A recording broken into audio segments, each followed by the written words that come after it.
The board has the letter of resignation, and I regretfully am presenting this to the board for your consideration. And there'll probably be further comments upon the board making the motion and then considering action.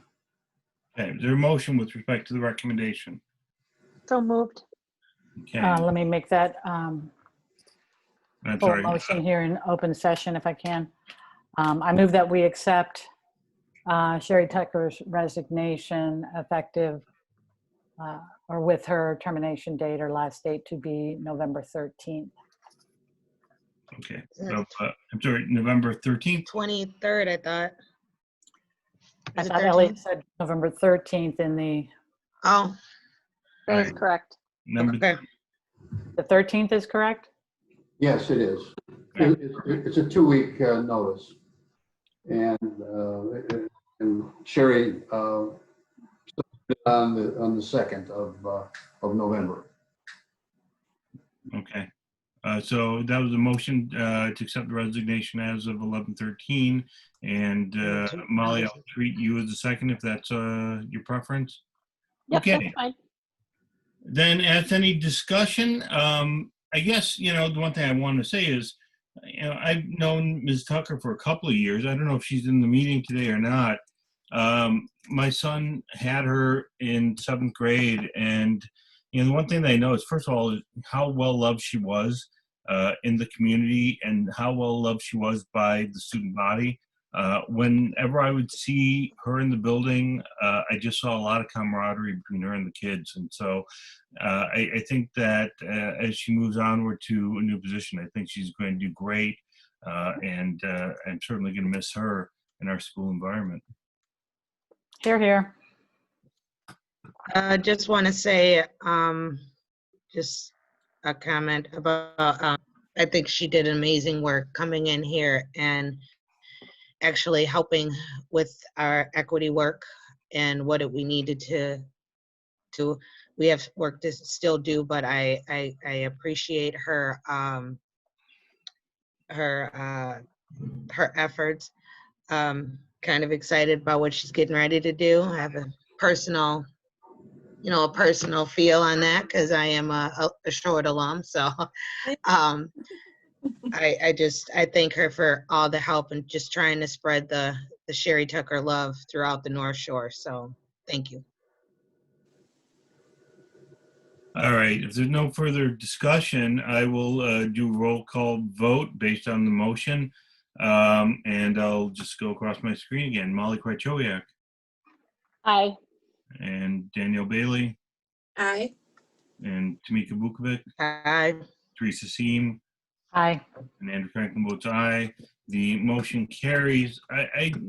If you're here, Ms. Tucker, I did want to give you a moment to, if you had any closing words or if you'd like to send off a message.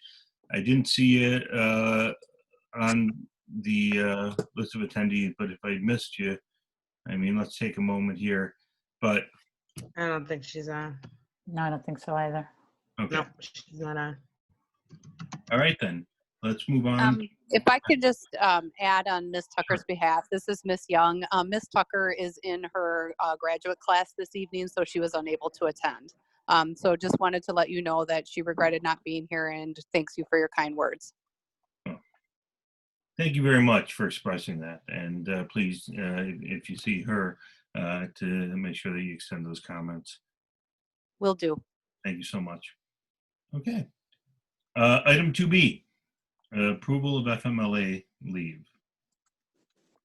President Franklin, members of the school board, I am recommending approval of a FMLA leave request as presented to the school board personnel committee. Okay, is there a motion? So moved. Is there a second? Second. Okay. I think that the only thing we really have to do is just acknowledge that we've been given notice of an FMLA leave. We understand that it meets the requirements. There's no real issue here. the board is taking notice, of the request and formally approving it. But I think whether or not we need to formally approve it is a separate question. But we're acknowledging that it's here. We can't discuss any other particulars though in open session. So if there's any other comment, otherwise I can just do roll vote. Danielle Bailey, Aye. Tamika Vukovic, Aye. Teresa Seam, Aye. Molly Krychowiak, Aye. and Andrew Franklin votes aye. The motion carries. Item 2C. Thank you, President Franklin. Members of the school board, I am recommending that the school board approve of a contract, a contract for an independent contractor to assist me dealing with the financial business affairs of the Glendale River Hills School District. Okay. Then is there a motion with respect? So moved. Is there a second? I second. Second. Okay, is there any discussion? Thank you, Andy, for updating the contract. That's really good. I think that was a team effort, and I'm glad that we were able to work on that. I hope Mr. Weaver's here, and perhaps after we act, I just ask Mr. Weaver to introduce himself. So I'll just do roll vote. Molly Krychowiak, unless there's any other discussion. Molly Krychowiak, Aye. Danielle Bailey, Aye. and Tamika Vukovic, Aye. Teresa Seam, Aye. and Andrew Franklin votes aye. The motion carries. Mr. Weaver, I do see you here in the chat, and I would like to invite you, if possible, to unmute and just introduce yourself to the school community briefly, if you can. Welcome. Thank you. Mike Weaver. I'm working at Mapledale Indian Hill School District. I've been in the North Shore now for just under 3 years. I've been a teacher, middle school teacher, principal, and now a director / assistant superintendent for Mapledale School District. Rosie needed some help, so I'm here to kind of help keep it going until she gets back, and just keep everything afloat for you guys and make sure everything's going well. Terrific. Thank you. Thank you. Thank you very much. Always appreciate having an extra set of eyes and hands. So welcome, and thank you. You're welcome. Okay. All right then. I think that that carried. So correct me if I'm wrong, Dr. Moser, on to 3A, reopening update and data reports. That is correct. President Franklin, members of the school board, if I may, at this particular time, call on Shannon if she can assist and make this presentation. Hi, everybody. Hi. This is Shannon. I'm looking forward to the day that I present this data and I have good news to share. So with that, I'll share my screen and we'll get going.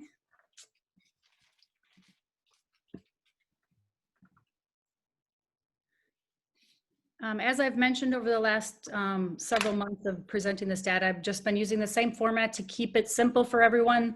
That keeps coming month after month to get the data from the North Shore Health Department regarding our school district. So the data tonight is based on the 4 criteria again, the burden, the COVID cases, the percent positivity, and the hospital care and the percentage of hospital beds, et cetera. The data being presented tonight is from the most recent report from the North Shore Health Department dated October 30th. And again, as I state each time, I get these reports each Friday detailing the school district data. Again, unfortunately, our burden is growing. We are now listed at 901 per 100,000 case. Again, that keeps us in the critical area. And again, this is the plot graph of that critical data for the burden rate in Glendale. For new cases, the data on the chart here shows the data for 2 weeks, October 16th through the 29th. The 73 new cases this past week just show the last 7 days of that data. And you'll notice the red line here is, again, it's still trending upward. At one point, a couple presentations, we were trending downward. Unfortunately, we are trending upward. Our percent positivity also is trending upward. We are now up to 24.4%, which means the number of tests that are coming through are 24.4% of them are showing positive results. And again, the indicator from the North Shore Health Department is that we would like that to be 5% or lower for in-person services. We continue to be okay in the health department area as far as hospital beds, et cetera. The top left chart here, you'll notice, is a little higher than it has been in the past. We've been able to stay for the percentage of beds at use in the green area more so, and we're trending a little bit, but we're still listed in the green area for that. Again, this is the table that's being used by the North Shore Health Department to quantify these cases that we're in the critical, which is the purple, which means we are over 350 cases per 100,000, sorry. And again, the additional criteria, this doesn't apply to us anymore at this point. I've been, the last couple of times, been showing the age distribution from the North Shore Health Department. This basically shows the age groups, the number of cases on 10/29 compared to the week before 10/16, and the number of new cases and the percentage increase. Each time the North Shore Health Department comes out with something new, I try to make sure I include that in the presentation, and they have now added a Glendale burden rate by age. You'll notice our school district educates, obviously, these first two columns, children under the age of 10 and children between the ages of 10 and 17. This indicates the number of new cases from 10/16 through 10/29. And that section puts us in the high, which is the first time we've seen high in a while. Those age groups that are older in that area are still in the critical, but our younger students and our younger age kids are, the burden rate would be high, and that's based on the census data from Glendale.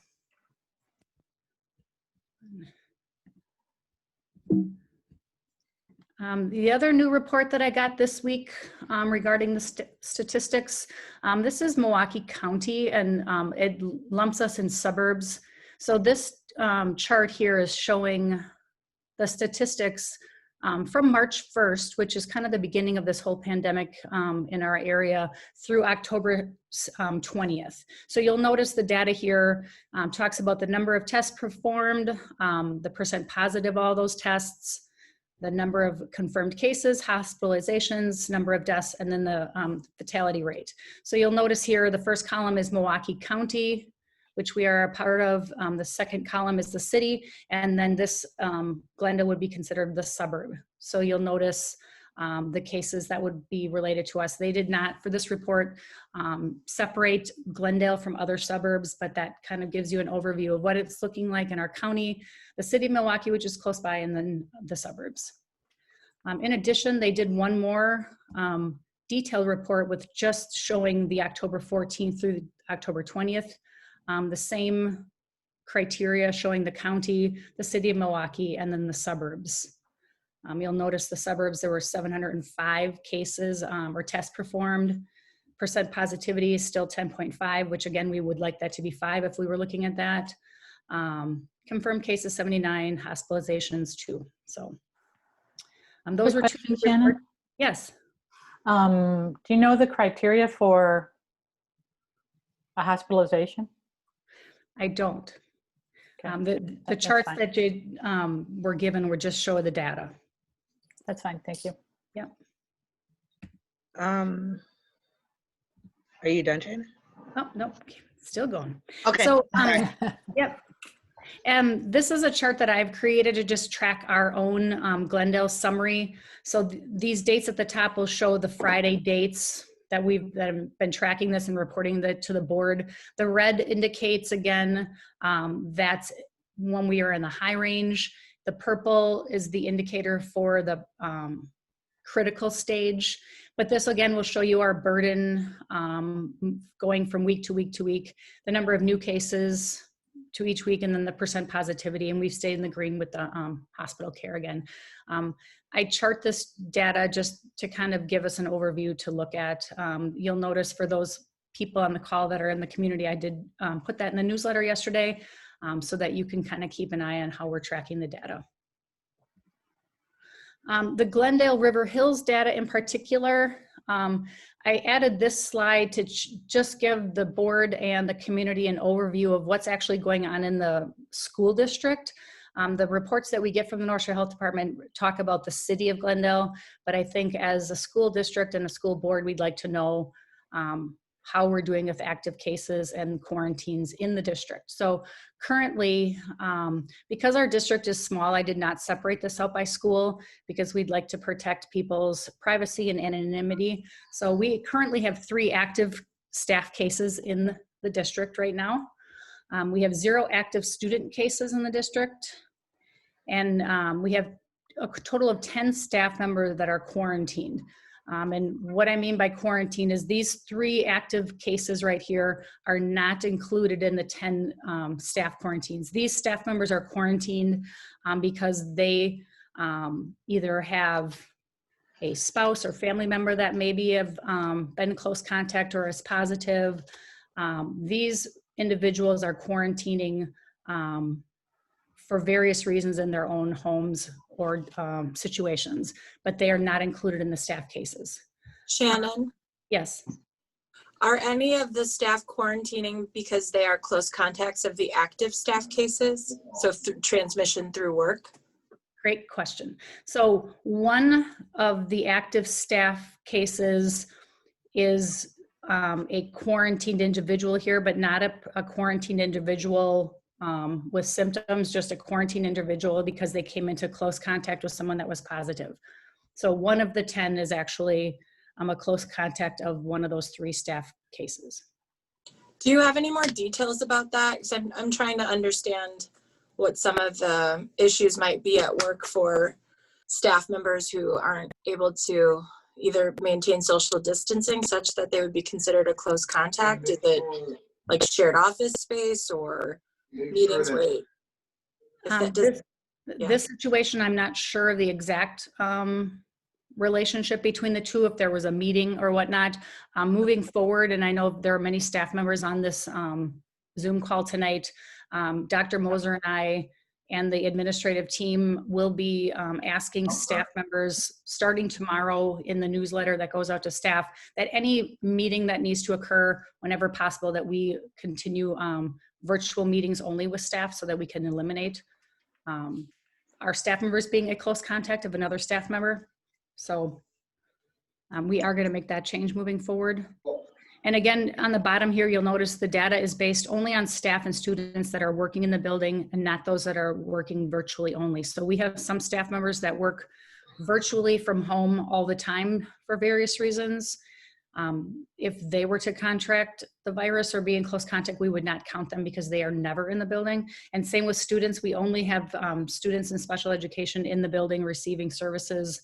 None of the students that are in person receiving services are in quarantine or have active cases, but that doesn't mean there aren't students at home that maybe we would not know about because they are all virtual that haven't been reported, if that makes sense.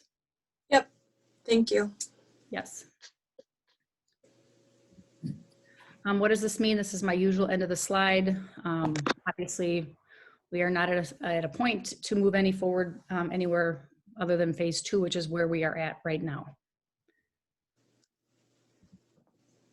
Discussion and questions. I know people have been asking along the way, but this is the end of the presentation as usual. So if I need to go back to any slide, please let me know and I can do that before stopping sharing my screen. I have a question. Yes. I don't need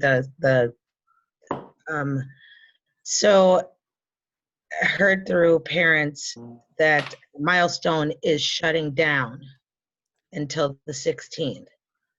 Does it have anything to do with the staff that we have over at Milestone, or are any of our children is that anything that's happening over there included in our data here?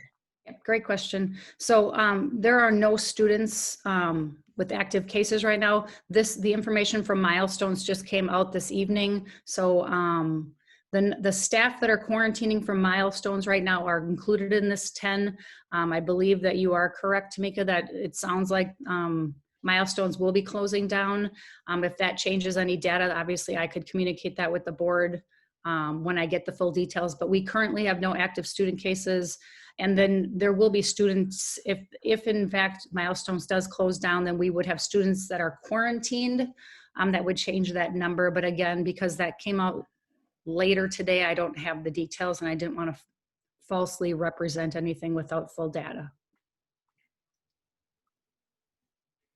So I just want to ask, because I'm a little bit concerned, do I understand that, I want to make sure that I understand the numbers. The number of staff quarantined, you said only one of those 10 people is related to the 3 active staff cases? Correct. Okay. So let me just give you an example, Mr. Franklin. So basically, many of our staff members have children in other districts or spouses that work in different places. If their spouse becomes in close contact, or if their spouse or household member is positive, then our guidelines require that our staff members also quarantine. So they will quarantine if someone in their household is positive. They will quarantine if their children in the household are positive. And then, you know, again, they came in close contact with someone that was positive. So there are multiple ways, and that goes back to the reopening handbook and the quarantine guidelines, which I know I shared at the last presentation. Okay, and how many people, I just want to make sure I heard the number right. How many people are related to the quarantine and closing of Milestones? Of the 10 that are listed there, 4 of those are from Milestones. And we quarantine those staff members off of the guidelines from the North Shore Health Department prior to hearing about Milestones potentially having to close. We obviously, I don't understand. Why would you do that if you didn't know? well, we knew that there was a case in the Milestones organization, but Milestones wasn't asked to close yet, but we automatically, in the abundance of caution, we will immediately quarantine our staff to ensure their health and safety. But Milestones didn't determine the fact that they were going to close until later today. And again, I can't even confirm that that's actually true.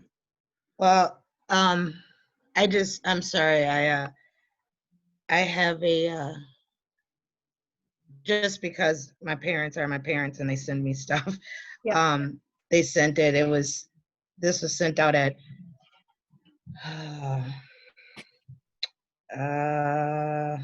I will send you what I have. So I don't know anything. You might have it. I'm just giving you information, and you'll have the same information I have.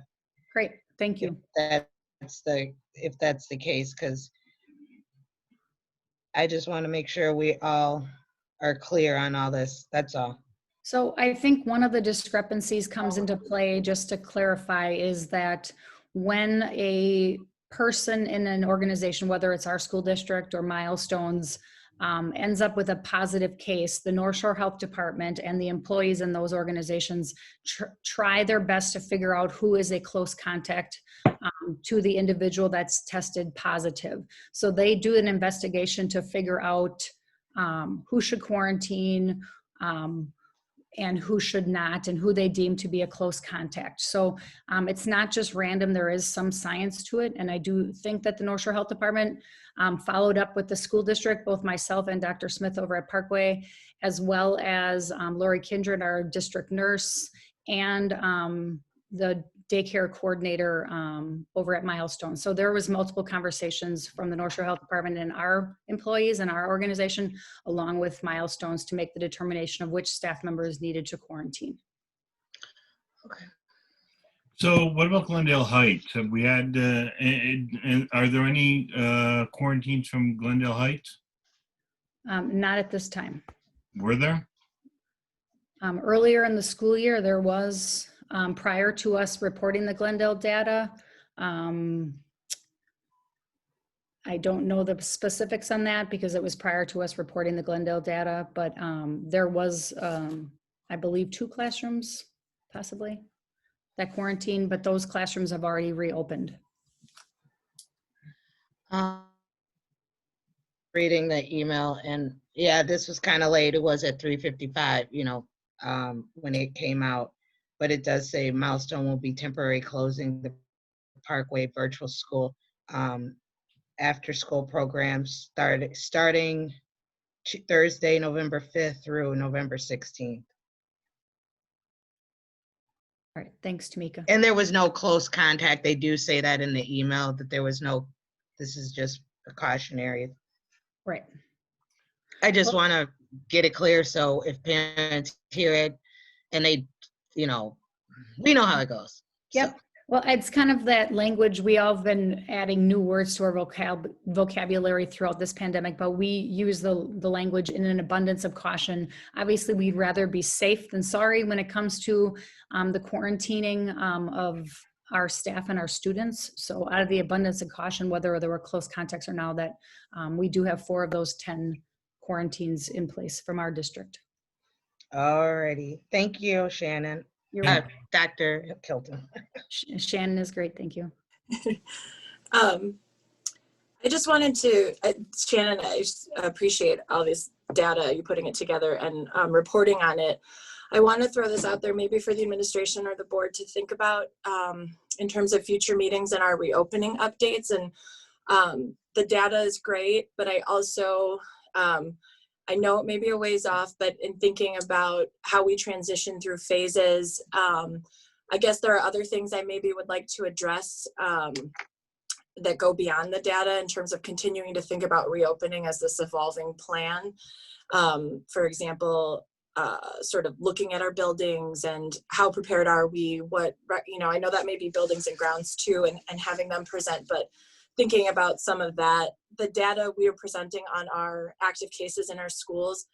I've been trying to reach out to the North Shore Health Department and just thinking about whether we could share this kind of data or get this kind of data from other school districts and partner with them, because I know we're sharing a lot of data, but from what I've seen so far, it's not about active COVID transmissions within schools doing different things.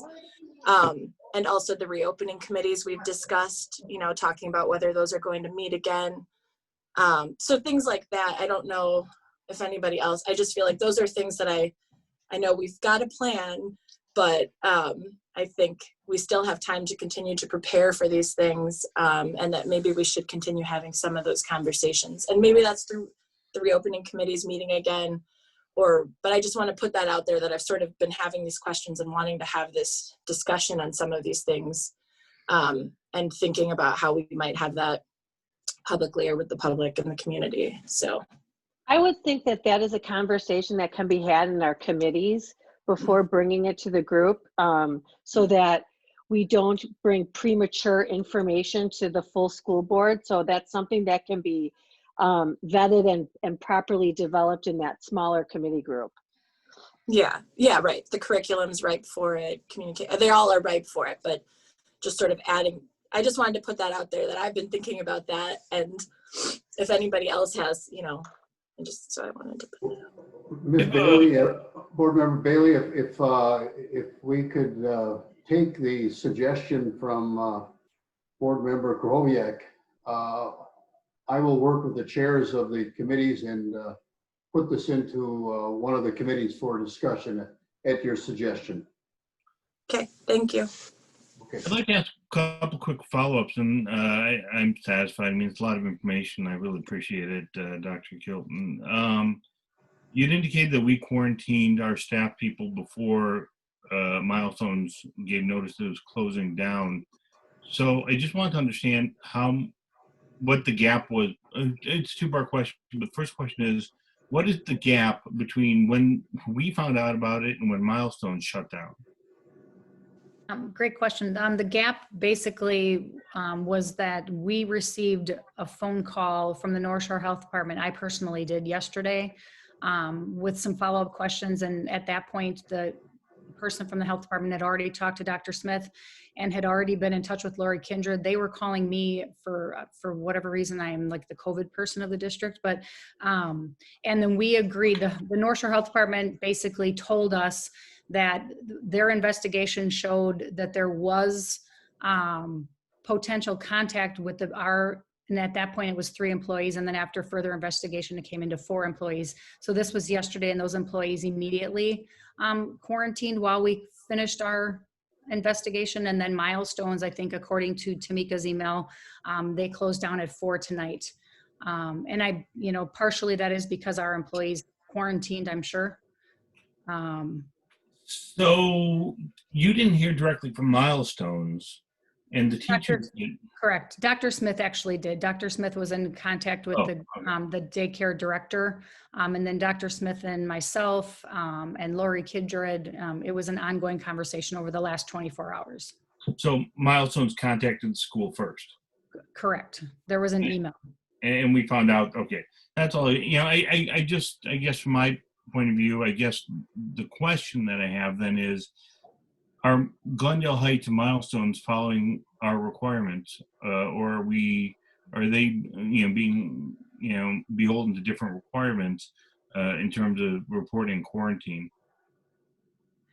I would imagine that they're following the same guidelines as the North Shore Health Department, because that's the guidance that all of the organizations are using. How they actually implement that, and if they have a plan that's different than our school district's plan, I'm not quite sure on. But the nice thing about the daycares is they also use the North Shore Health Department, and our district nurse, Lori Kindred, is actively involved in talking to each of the people in each of these organizations to make sure that we're all on the same page. And the language for close contact is pretty well defined by the health department. So I think, I do think we have common language, let's put it that way. I just want to say, I think it's really important, because our staff is doing things for these other people who are in our school building, that they be beholden to the same standards that we are, and that there be some oversight over that. And so I would just ask you, between now and the next update at a regular board meeting, if you can kind of detail that. And Dr. Moser, I hope that's not something that's out of line, but I just think it's really important that we don't have 2 different standards, or even 3 different standards within our district buildings. I can definitely include more of an update from the daycare perspective in the next data report. Terrific. Thank you so much. You bet. And I appreciate, all the work. This is not, easy time. A lot of this changes. Obviously, we need to be able to, vet some of this stuff. This is a lot of information, and it's uncertain time. So I appreciate everything that the school is doing. I appreciate everything that you're doing. I just also want to make sure that our teachers are safe and healthy. So thank you. Absolutely. You're welcome. Thank you, Dr. Kilton. Thank you. Yep, always excellent. Thank you, Shannon. You're welcome. Like I said, I'm hoping for good news one of these weeks. So. Aren't we all? Mm-hmm. Okay. All right, then I think that Dr. Moser, unless there's anything else on 3A, our last item is visitor participation. Visitors may speak on any non-agenda item at this time. State law and/or board policy may limit school board's response. And if you can raise your hands and get into order, I'll give everyone a few minutes. We will time to 3 minutes, and we'll just give everyone a moment in case anyone wants to raise their hand. Okay. Let's, the first hand that I saw up here is Rob Cronwell. So Karen, I'd ask you if you could unmute. Do you want my name and address or anything, or? Please do. Yeah, and please state your name and address for the record. Sure, Rob Cronwell, 7530 North Applewood Lane. What was up with the Zoom link tonight? I couldn't get the one on the meeting agenda to work, and Karen can answer that. I think there was a little bit of a snafu, something over with Zoom that didn't quite translate. Obviously, some people were able to get in, some people had some issues, so we went and recommunicated the link into the Let me room. just explain real quick.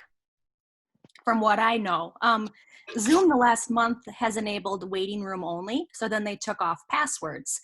So there was only a link and a meeting ID that you needed to use. And I mean, we've had meetings a couple times this week already and haven't had this problem. And I don't know if they changed something tonight or what, but now all of a sudden they're requiring passwords again. So I'm sorry I didn't include a password because I didn't think we needed one, but I will from now on and problem should be solved. okay. And then I had a question about the new hire tonight. He was labeled as an independent contractor, and that has a very specific meaning in my line of work, and it wouldn't seem applicable in this case. He seems to be like a limited term employee or something. Why was that particular verbiage used?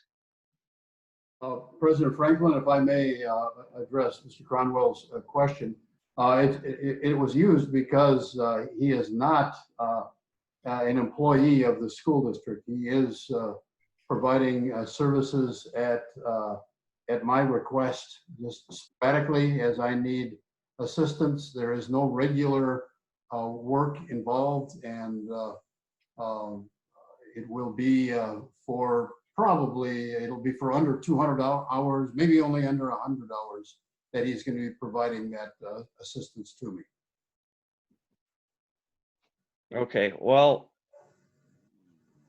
in my line of work, an independent contractor has their own separate independent business, and you like contract with them. And this doesn't seem to meet that criteria. So an independent contractor is someone who's not an employee of the business. He's doing independent consulting services. Well, I think you might find that several entities, as far as the state of Wisconsin are concerned, would consider him an employee. Just to let you know. And then I was wondering with the retirement tonight, aren't there usually terms in the contract that prohibit them from leaving in the middle of the school year, or usually there's a financial penalty tied to it? President Franklin, if I could address Mr. Cronwell's question. No, there is not a liquidated damages clause in the contract for Glendale River Hills employees, and there is the board at their discretion can release an individual from a contract, and they have this evening for this particular individual who's provided excellent services for the district, but for their own personal growth is moving on to a different position. Oh, I'm glad to hear it, because I'm not a huge fan of those liquidated damages clauses anyway. So, all right, thank you very much. Thank you very much. Okay, next one I see in the list is Carla Pennington Cross.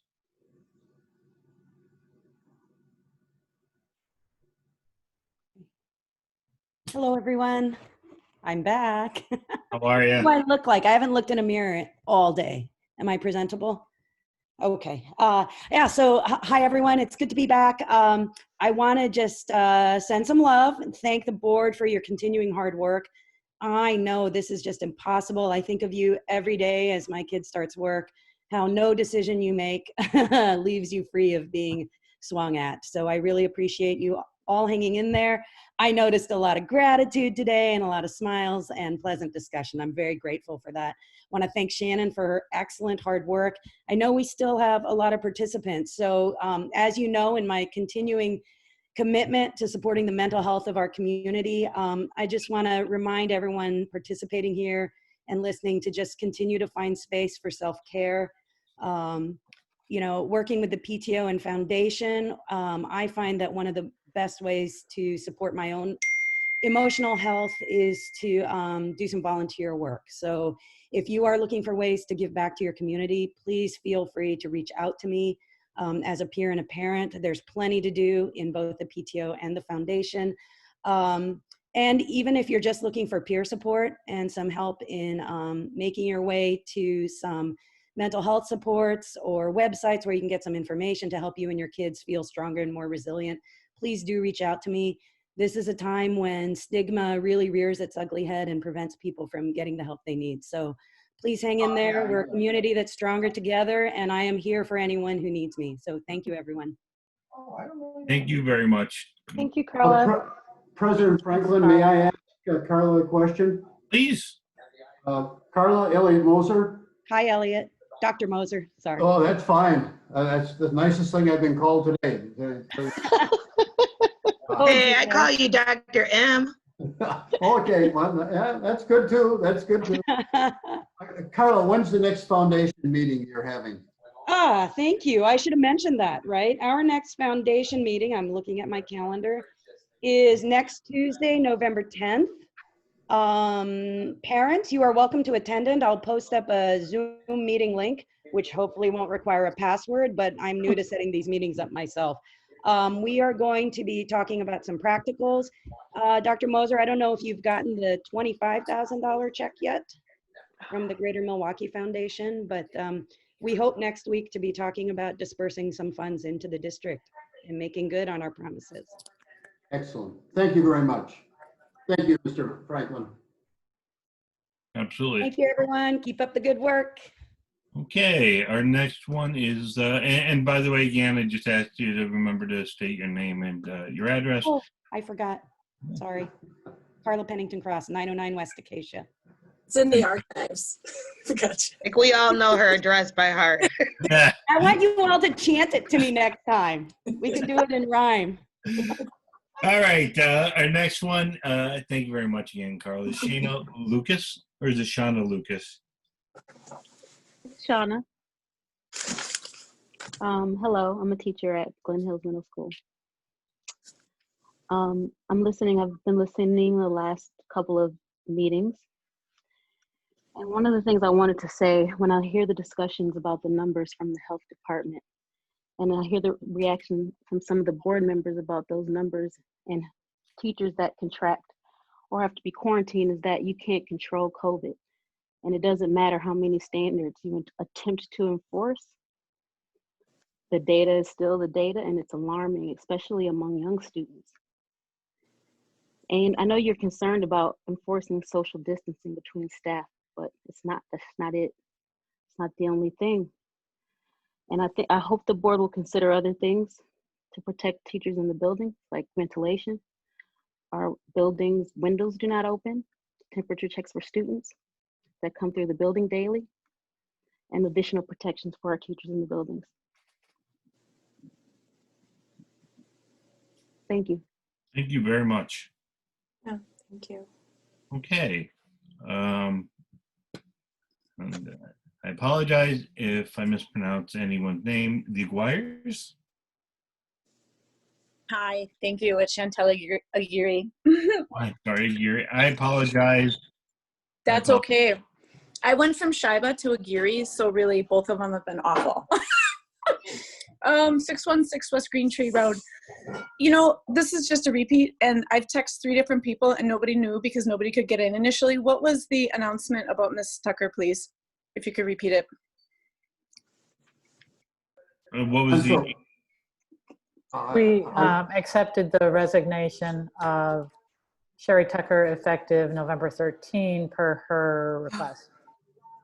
Okay, thank you for sharing that. That was it. I mean, really, I could say a million things, but I'll stop there. Thank you very much for everything. Thank you.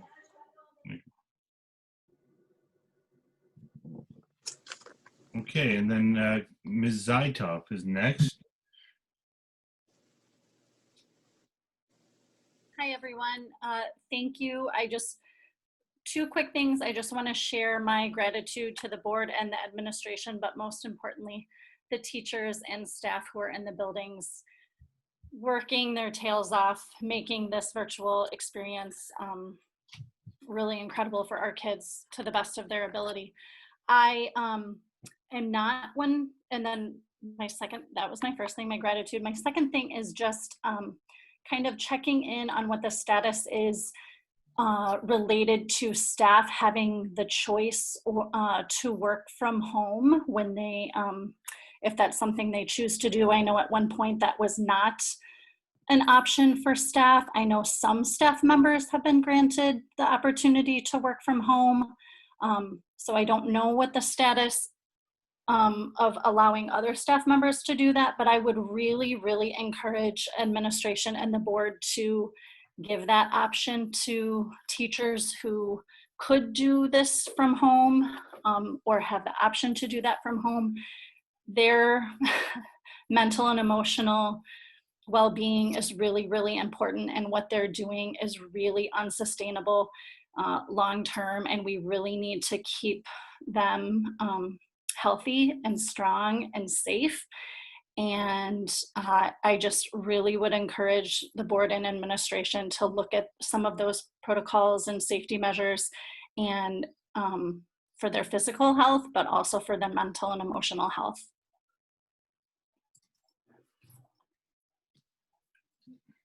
Okay, thank you very much. Thank you, Carrie. Thank you. I don't know. Yeah, I'll only say this is something that, you know, we do look at, we do talk about, and in terms of teacher safety, there are ongoing discussions about the best way, and you sat through what we went through with the COVID report. This is something that we think is paramount importance, and we are always looking at ways to minimize contact and to make it easier for teachers. So with that, we don't have any other updates at this point, but it's something that we are constantly looking at and trying to make sure that we address. Have we, has the board been privy to staff survey results about staff, their feelings about safety in recent weeks? So I just requested to see them myself and have just received them and plan to review them. But I guess I would just reiterate that I feel like it would be good to have these discussions in the committee meetings where they are relevant, so that the community has the ability to participate and listen in on these discussions. And because I think that they should be happening more frequently, sort of in this type of venue. So, and if anyone, I can respond to the survey question, but that's sort of my personal thought.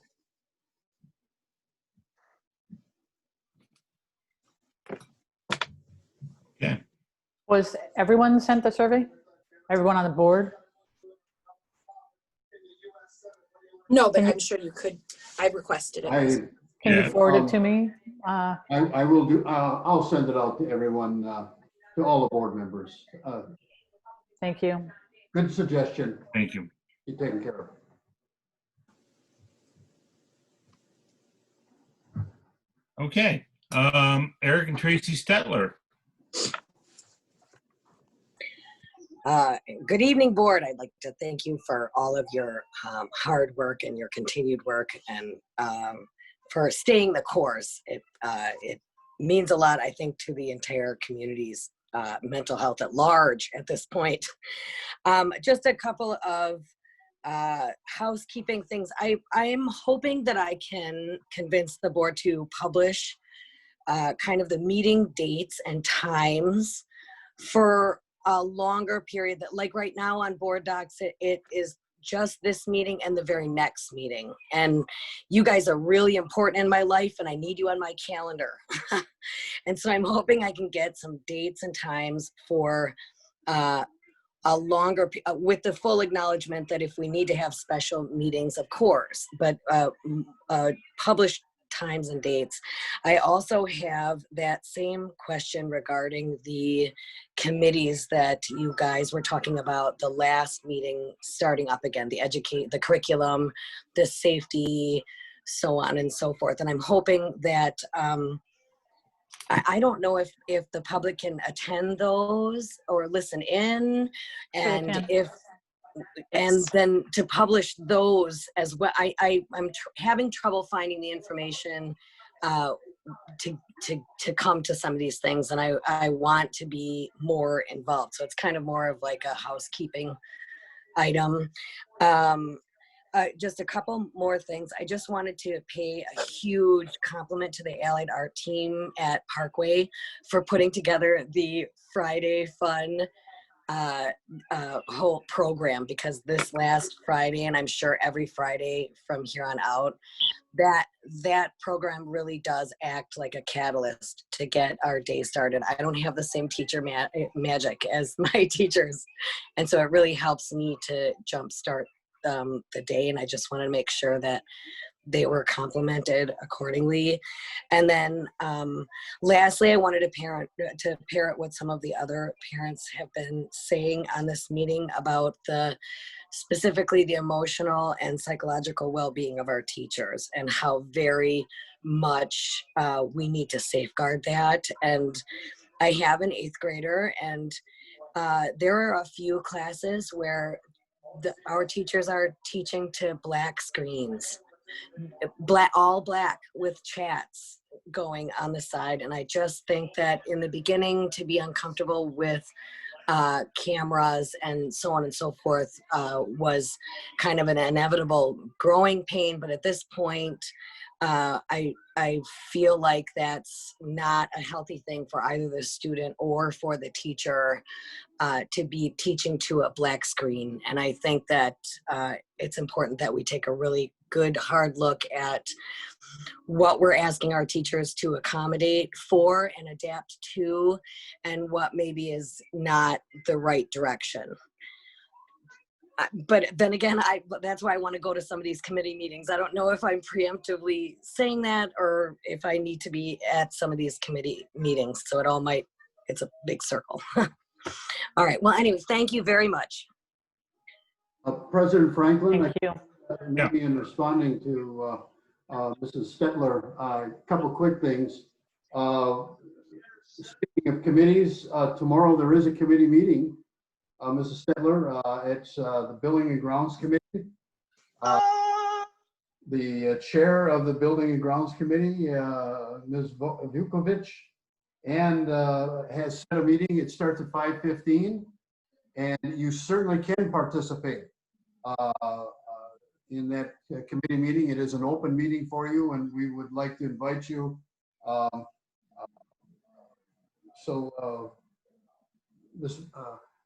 don't know, Chair Vukovic, anything you want to add to that? But that this is the best, awesomest committee. This is about buildings. This is about grounds. We get stuff done. We won't hold it too long, and we all have an amazing time. And Mrs. Watch, Koroviak is 50, the other 60 member of people that are going to committee. want to be there. It is the, Well, it's you'll see me it's there. the dream team. All right. I do want to point out, if I may, Dr. Moser, a couple quick points. First off, this is new, and we are trying to accommodate the scheduling as much as we can. In the beginning of the year, we adopted a meeting schedule and a committee schedule, and we initially adopted based on the committee of the whole, which was at least a tentative idea back in May, that we would continue, and so we published that schedule. And as we transition now to the committees, we've gotten some dates and times that I think have worked in general. So I think that what we may end up doing, be it at our next meeting or whatnot, is besides publishing schedule in advance, maybe we want to update our meeting schedule and just try to plan those things out so that someone can just go to the same spot on the Glendale school website. Just so that they can have at least a better idea of when those committee meetings are going to be coming. So that's something, I'll take an action to look at with Dr. Moser offline to try to figure out what we need to do. This is obviously based on everyone else's schedule too, because we're giving a lot of ownership now to the board, which I think is in some sense overdue. And I think that so far, I don't want to speak for everyone, but I think that the committee structure, first of all, it was a good idea, But secondly, I think it's more vibrant than I think what our structure was, several years ago. And I think it's more active. So I think it's going to benefit everyone. And I think that we're going to have a much more robust discussion. And I think that for those of you who want to attend the committee meetings who aren't board members, I think that you're going to see that we are really having a lot more detailed discussions. And so I think it's going to be a really good change. So with that being said, I'm definitely going to work to try to update schedule, and I'll reach out and maybe we can try to come up with a rudimentary schedule, but I don't hear any complaints. I think everyone's pretty happy so far. I would just note, typically our regular meetings happen on the same day of the month, like Third Wednesday. second Monday, third Monday, something like that. No, third Wednesday. Okay. I'm at the Monday meetings. You guys are at the Wednesday meeting. Can I just make a comment here? This is Karen. All the meetings, as soon as I know about them, they go on the school district webpage. So all the committees are all on there. Just if you ever want to know what's coming up, always go to the district website and there it'll be. That's It's under the menu item, school board, and then you'll drag down to meetings. But one more thing. I wanted to point out that there's 2 board members on each committee, and we get together ahead of time to determine what's a good time for those 2 board members to meet. So committee meetings will probably have less lead time than obviously the regular meetings.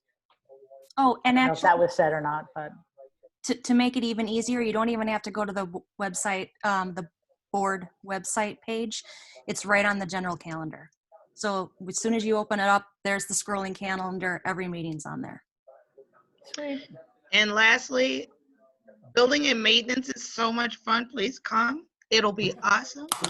I'm pushing this. This is the direction and the key of Glendale River Hill. They think I'm kidding. We have one more person with a hand up, President. Yeah, I can't follow that, Ms. Vukovic. Okay, Chris Lucas. I'm coming in here. I just want to probably close out the meeting by saying I am so proud of being in a district which values its teachers. You know, they're at the heart of our students' educations, and this virtual world is a challenging world. I am proud you guys made the decision early enough for our teachers to plan. We have a quality virtual education going on for our students, and it surpasses so many other districts. And tonight, just attending this school board meeting makes me proud that you are valuing the safety of our students and our staff. So that's all I wanted to log in to say. Oh, I also second Carrie's proposal that you consider allowing your staff to work from home. It's evident the job is being done and the environment may be more conducive to the time spent, you know, on their jobs. I know that my job as an instructor, I'm virtual. I am allowed more time with my students because my commute times, my preparation times, they're all gone now because I walk literally from my bedroom to the bathroom to my den. I have a lot more time for my students. So I'd encourage you to consider that as well. And I don't know why my video isn't working. I apologize for that. But anyway, that's all. Thank you, district. Go. And I will see you at the building and maintenance meeting. Yeah. Hey, Tamika, are you giving snacks? Virtually. Yeah. Yes. All right. Well, Thank listen, you. I appreciate that. Thank you again, Ms. Lucas. And I don't see anyone else with hands up, so I have a quick comment that I'd please. just like to say. I would like to give special attention this evening to the staff at both Parkway and Glen Hills, the paras and the teachers who work in person with our students. That is a job that they have volunteered to do. It requires a certain amount of risk that can't be mitigated. And I think that they deserve a little bit of attention this evening for the hard work they do to provide the interventions and the extra support that our most needy students need. So thank you very much. Thank you. You're here. Absolutely. Here. Okay. With that, before we adjourn, I'm just going to point out right now again, we have our Buildings and Grounds Committee meeting tomorrow at 5:00 p.m. 5:15. We have a Zoom link up there. We will verify to make sure. 5:15. I'm sorry? 5:15. 5:15. Oh, I'm sorry. I'm looking at the executive session. So 5:15. And so we will see you there. We'll double check to make sure that there's no password issue like there was today. And then our regular meeting is going to be scheduled for 2 weeks from tonight, which is the third Wednesday of the month. So look out for the agenda for the November 18th meeting. And I don't think I missed anything, Dr. Moser. No. So with that said, I will entertain a motion to adjourn. So moved. Is there a second? Second. Pardon, pause there. Okay. Can we have a discussion on this? This is the only time anybody jumps to say motion. True. You We should probably have an assigned person. Well, just remember, discussion, because we will do an adjournment after the building and maintenance meeting. So if you want to come see that, you can. You're killing me. Let it be reflected, I'm not delaying the adjournment of the meeting. Call the question. Aye. All right. All in favor? Aye. The motion carried. Aye. Thank you all for joining us. We'll see you either tomorrow or in a few weeks. And if we don't see you on the 18th, have a wonderful Thanksgiving this month. Stay Thank safe, you, everyone. everybody. Have a good night. Yep. Bye-bye. Bye, Dr. M. Thank you. Good night, everybody. Good night. I love this board.